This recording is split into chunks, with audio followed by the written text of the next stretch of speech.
This is Professor Michael Chapman. I'm one of the most experienced IVF doctors in Australia. I believe that an important part that I can contribute is to educate patients in relation to fertility, infertility, and all that involves. These series of podcasts help to educate you. I hope they are helpful to you. If you wish to know more, however, I'm more than happy to have you contact me via email, which is profmchapman@gmail.com, or make an appointment to see me on 9138 4222.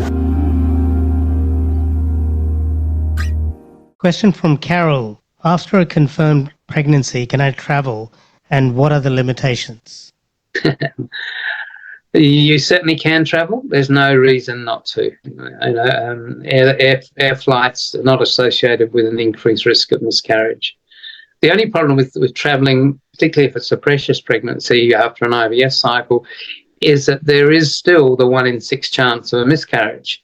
And if you're travelling particularly in a country with not so high class medical care, you might not want to have a miscarriage overseas in some places. Secondly, you'll blame yourself for going on air travel as being the cause, which almost certainly won't be. No, I'll say it certainly won't be the cause. So I'm not opposed to travel. Lots of pregnant women travel and there's no dramas whatsoever. But 1 in 6 will have a miscarriage. It's not the air travel that's the problem. So I would encourage you to do, certainly not discourage, but I would go travel. If I was going to travel, I'd travel to places where I know there's going to be medical help if needed, good medical help when needed. We have a comment from Laura who's live. Is it okay to share that? Yeah. We've done a day 3 embryo transfer in the past, which was unsuccessful. Is there evidence that day 5 is superior and preferable? There's only one clinic in Australia that's regularly doing that, and which suggests in itself that the vast majority of clinics have moved to blastocysts because the success rate is higher. Now, it is there is an argument that says that day 3s are fine, which goes along the lines that any day 3 embryo that was going to get to a blastocyst will give you a pregnancy at some point.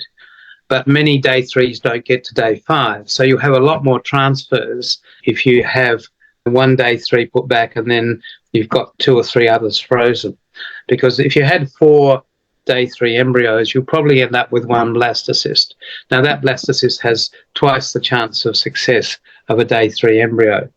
Ultimately, if you put the 4 back over time, over 4 cycles, you would still find that same embryo producing a baby. So overall, the cumulative pregnancy rate with day 3s is probably okay, except you've gone through 4 transfer cycles with not only the psychological trauma of not getting pregnant on a couple of them, but also the cost of doing repeated transfers. 98% of clinics have moved pretty much solely to blastocysts. I think in Australia in 2021, of all the embryo transfers, 93%, I think, were blastocyst transfers. We occasionally get into a situation where there's one embryo not looking too good on day 2 that will put it back on the chance. And there, as I say, there is one clinic that I know of that does it routinely. And don't forget that you can access all the previous episodes by going to our website www.theivfjourney.com and select IVF Journey podcast from the navigation menu.